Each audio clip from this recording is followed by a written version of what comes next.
Dewa medis terkuat. Bab 141 Ku Qingying. Dapat dikatakan bahwa karena Ku Qingying, seluruh keluargaku telah berubah dari keluarga kecil dengan aset hanya puluhan juta menjadi keluarga yang bernilai lebih dari 10 miliar. Saat itu, bahkan Xiao Chen mengagumi Ku Qingying. Lagi pula, asetnya pada awalnya hanya sekitar 100 juta, dan dibandingkan dengan Ku Qingying, perbedaannya jauh sekali. Sambil menarik napas dalam-dalam, tatapan Xiao Chen menjadi agak tegas. Dia menjentikkan jarinya, ruang berubah, dan sosok Qisa perlahan muncul. Ketika Su Ruoxue melihat pemandangan ini, wajahnya tidak bisa menahan diri untuk tidak berkedut hebat. Xiao Chen adalah orang yang kejam, tetapi tak seorang pun menyangka bahwa pria-pria di sekitarnya juga orang-orang yang kejam. Mampu muncul begitu saja dari udara adalah keterampilan yang luar biasa. Kaisar, periksa informasi tentang Ku Qingying dari keluarga Ku Jiangnan. Ingat, semua informasinya. Janji. Qisa setuju, memutar tubuhnya, dan segera menghilang. Su Ruoxue tidak bisa menahan diri untuk bergumam. Dengan kemampuanmu, seharusnya tidak menjadi masalah untuk membuat Ku Qingying bekerja untukmu. Dengan bantuan Ku Qingying, seharusnya tidak menjadi masalah bagimu untuk mengalahkan semua orang kaya di bawah Jiangdu, dan kemudian berkembang menuju Modu. Seharusnya tidak butuh waktu lama. Xiao Chen mengangguk. Baiklah, mari kita kembali dulu. Aku akan mulai menjalankan rencananya malam ini. Kamu yang bertanggung jawab atas Jiang Bei, dan biarkan keluarga Chen bekerja sama denganmu. Aku ingin menangkap semua orang kaya dan pergi ke kota sihir dalam waktu sesingkat mungkin. Baiklah. Jangan khawatir, aku akan mengurus Jiang Bei. Setelah semalam, keesokan harinya Xiao Zi tidak masuk kelas. Xiao Chen telah mengambil inisiatif untuk meminta cuti untuknya. Dia pergi ke kota ajaib untuk menemui ibunya. Orang lain bisa memilih untuk tidak pergi, tetapi dia tidak bisa. Ayah dan anak perempuannya adalah orang pertama yang tiba di Jiangnan, grupku. Di lantai teratas gedungku grup, seorang wanita cantik urban yang modis mengenakan all channel hitam sedang bekerja di mejanya. Dia kurus, tinggi, cantik, dan fitur wajahnya yang halus terkonsentrasi pada wajah oval kecil, menghasilkan gambar yang menakjubkan. Alisnya kadang berkerut, kadang mengendur, dan tampak jelas bahwa ia tengah asyik dengan pekerjaannya. Penampilannya yang serius memiliki pesona yang unik. Pada saat ini, seorang pria memegang buket bunga mawar, mengenakan setelan jas hitam murni buatan Italia, berjalan memasuki kantor dengan tenang sambil tersenyum hangat.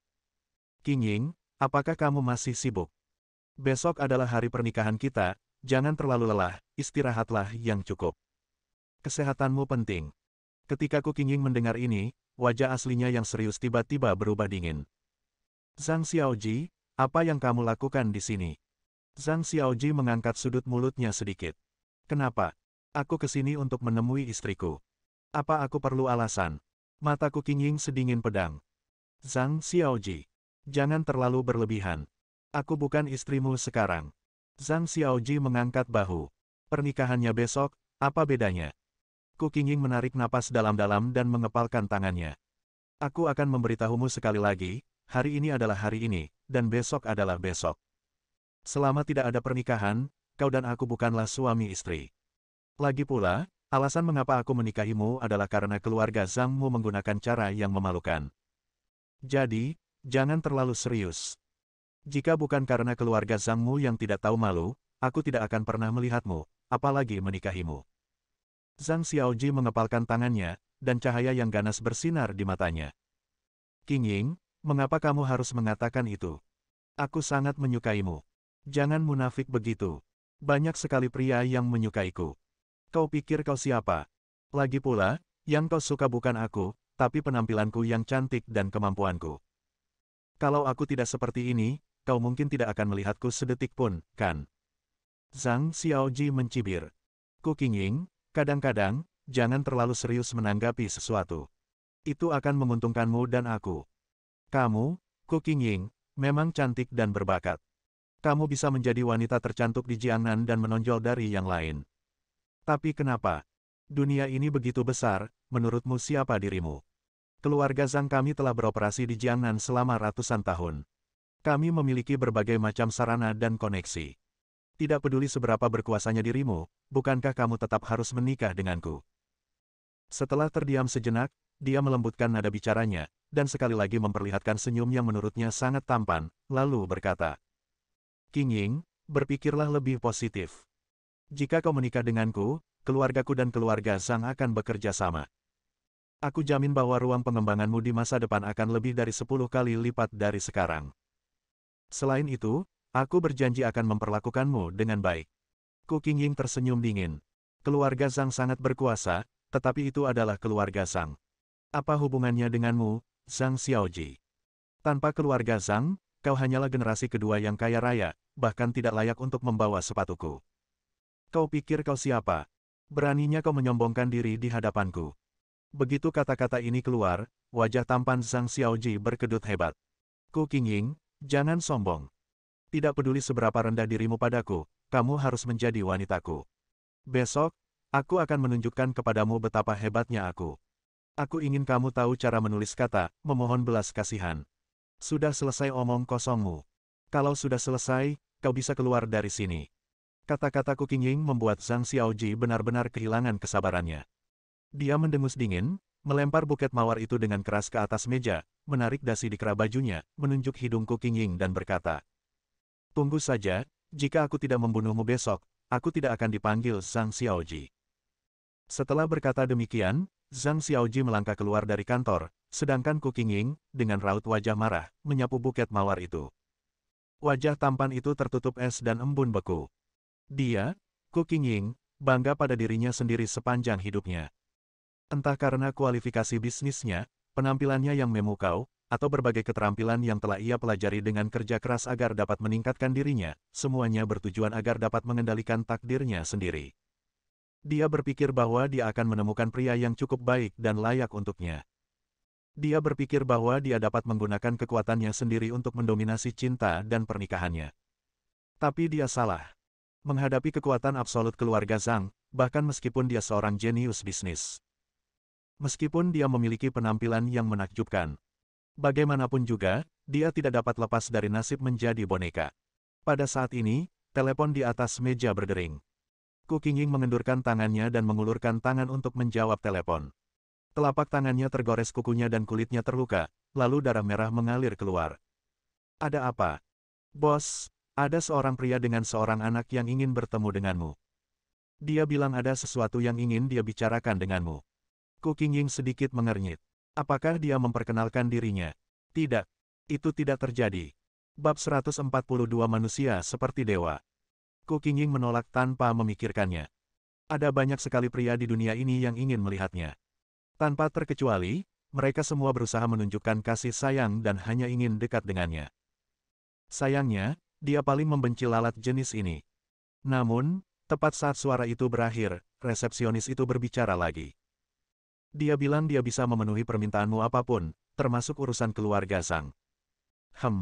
Ku Qingying menyipitkan matanya, berpikir sejenak, lalu berkata, "Kalau begitu, biarkan dia datang."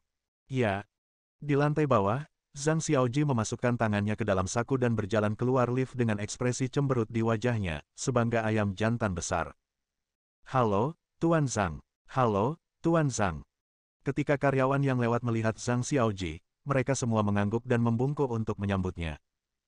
Meskipun Ku Qingying tidak menyukai Zhang Xiaoji, semua orang tahu bahwa Zhang Xiaoji adalah calon menantu grupku, dan keluarga Zhang cukup kuat. Hebat sekali kalau mereka bisa memanjat tangga terlebih dahulu. Zhang Xiaoji bagaikan seorang jenderal yang sedang memeriksa prajuritnya, dadanya tegak dan kepalanya tegak, tampak bangga. Namun pada saat itu, sebuah sosok mungil tak sengaja menabraknya ketika ia sedang terburu-buru. Jus dalam cangkir di tangannya pun tumpah kemana-mana. Wajah Zhang Xiaoji langsung berubah dingin. Anak siapa ini? Kok bisa dia nggak berpendidikan? Dia kan berkeliaran di perusahaan. Mendengar suara itu, Xiao Chen yang sedang menunggu di aula tidak jauh dari sana, sedikit mengernyit dan berjalan menuju Zhang Xiaoji. "Ada apa?" Xiao Ziyi tampak sedikit tidak berdaya. Dia berlari ke samping ayahnya, meraih celana ayahnya, dan tampak gugup. "Ayah, aku tak sengaja mengotori celana paman." Xiao Chen menepuk kepala kecilnya dan segera meminta maaf kepada Zhang Xiaoji. "Maafkan saya, putri saya ceroboh dan mengotori celana Anda. Saya akan membayar Anda berapapun yang Anda mau." Zhang Xiaoji menatapnya dengan dingin. "Kompensasi? Apakah kamu sanggup membayarnya? Tahukah kamu berapa harga celana ini? Bahkan jika kamu menjual putrimu, aku khawatir kamu tidak akan sanggup membayarnya. Kalian berdua bajingan malang. Xiao Chen mengerutkan kening lagi, dan ada sedikit rasa dingin di matanya. Namun, pada saat ini, Zhang Xiaoji menerima telepon dan berkata dengan tidak senang. Baik, saya akan segera ke sana. Setelah menutup telepon, dia menatap tajam ke arah Xiao Chen dan putrinya, lalu berkata dengan nada dingin. Kalian beruntung kali ini. Jika aku melihat kalian lagi lain kali, hati-hati aku akan mematahkan kaki anjing kalian. Setelah berkata demikian, dia segera meninggalkan tempat itu. Xiao Chen melirik ke sana. Hembusan udara pelan-pelan jatuh ke selangkangannya. Disertai suara, Swiss selangkangannya pun robek di tempat, menarik perhatian banyak orang. Wajah Zhang Xiaoji langsung memerah sampai ke lehernya. Sialan. Celana macam apa ini? Jelek banget. Aku mau bunuh tukang jahit itu. Setelah berkata demikian, dia menutupi selangkangannya dan melarikan diri dengan cepat. Adapun Xiao Zi, dia menjulurkan lidahnya pada Xiao Chen dengan cara diam-diam. Ayah, kamu yang melakukannya, kan? Xiao Chen mengusap kepala kecilnya dan tersenyum lembut. Ini namanya sopan santun sebelum kekerasan. Kita berbuat salah, kita boleh minta maaf, dia boleh menolak, tapi dia tidak boleh kencing di kepala kita. Kalau tidak, kita tampar dia sampai mati. Xiao Zi mengangguk, tidak begitu mengerti. Cara Xiao Chen mengajar putrinya adalah dengan berharap putrinya tidak akan terlalu menonjol, seperti beberapa generasi kedua yang kaya yang tidak tahu bagaimana hidup atau mati. Saat Anda berada di luar, lebih baik bersikap rendah hati dan rendah hati. Lagi pula, dia bukan dirinya sendiri dan tidak memiliki kekuatannya sendiri. Akan tetapi, hanya karena dia membiarkan putrinya bersikap sopan tidak berarti dia bisa diganggu. Kalau aku coba ajak bicara dan kau tidak mau mendengar, aku akan gunakan pisau saja.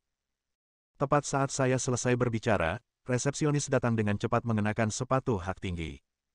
Halo, Tuan. Presiden kami sudah setuju untuk bertemu dengan Anda. Silakan ikut saya. Xiao Chen mengangguk. Dia telah menebak situasi ini sejak lama, karena permintaan yang dia ajukan adalah sesuatu yang bahkan Ku Qingying tidak dapat menolaknya. Ayah dan anak perempuan itu mengikuti resepsionis meja depan ke dalam lift. Namun, Xiao Zi menatapnya dan berbisik di telinga Xiao Chen. Ayah, dia sangat cantik, mengapa ayah tidak membiarkannya menjadi ibuku? Cepat dapatkan nomor teleponnya. Wajah resepsionis itu langsung memerah. Setelah banyak kesabaran, dia menunggu sampai lift mencapai lantai atas. Dia menunjuk ke kantor presiden dan segera menekan tombol pintu lift dan segera lari ke lantai pertama. Xiao Zi tidak dapat menahan diri untuk menggaruk kepalanya karena bingung. Aneh, kenapa dia berlari secepat itu? Aku bahkan belum mengucapkan terima kasih padanya. Jika kamu tidak berbicara padanya, aku pikir dia akan lebih berterima kasih padamu. Ayah dan anak perempuan itu langsung berjalan ke kantor Ku Qingying. Ku Qingying mengusap pelipisnya dengan lembut. Dia telah bekerja terus-menerus, dan dengan bertambahnya Zhang Xiaoji, dia merasa sedikit lelah. Apakah kamu orang yang ingin menemuiku? Bagus. Ku Qingying melirik Xiao Chen, yang usianya kira-kira sama dengannya, dengan mata berbinar, alis tajam, kulit cerah, dan aura seorang sarjana yang elegan. Orang seperti ini mungkin bisa menjadi model, tetapi mungkin mustahil baginya untuk berurusan dengan keluarga Zhang. Pada saat ini, Ku Qingying tampaknya merasa bahwa dia telah bertindak sedikit bodoh. Mungkin saya benar-benar telah dijebak oleh keluarga Zhang dan tidak dapat mengetahui arahnya. Setelah menarik napas dalam-dalam, dia berbicara lagi. Katakan padaku, apa sebenarnya yang ingin kamu lakukan dengan mencariku? Saya butuh bawahan, dan seseorang merekomendasikan Anda kepada saya. Saya pribadi merasa Anda adalah orang yang paling cocok. Oh, kamu masih mau merekrutku? Selera makanmu tidak bagus. Ku Qingying mengangkat sudut mulutnya sedikit dan tertawa dengan sedikit sarkasme. Dan Xiao Chen memiliki ekspresi acuh tak acuh di wajahnya. Kenapa? Tidak mungkin. Ku Qingying berkata dengan tidak sabar. Menurutku omong kosongmu itu tidak ada gunanya. Lupakan saja, keluarlah. Aku harus mulai bekerja sekarang. Dia telah memerintahkannya pergi, tetapi Xiao Chen tidak pergi. Apakah kamu ingin menikahi Zhang Xiaoji seperti ini? Dengan cara seperti ini, kamu ingin menyerahkan dirimu yang telah bekerja keras dan hampir sempurna kepada pria seperti Zhang Xiaoji dan menjadi mainannya. Ku Qingying mencibir dan bersandar di kursinya. Dengan bentuk tubuh yang sempurna dan tidak ada titik buta, dia tampak seperti dewi dari sudut manapun. Kamu tidak perlu mengatakan kata-kata ini untuk memprovokasiku. Meskipun aku kehilangan akal sehatku sejenak dan membiarkanmu muncul, itu tidak berarti aku akan selalu tertipu olehmu. Siapapun di jalan tahu bahwa di Jiangnan, tidak banyak orang yang bisa menyentuh keluarga Zhang. Mengenai pembunuhan Zhang Xiaoji, aku tidak akan melakukannya. Karena itu akan membuat keluargaku kita menjadi sasaran seluruh keluarga Zhang. Aku tidak cukup bodoh sampai sejauh itu. Bagaimana jika aku memusnahkan seluruh keluarga Zhang? Bersambung.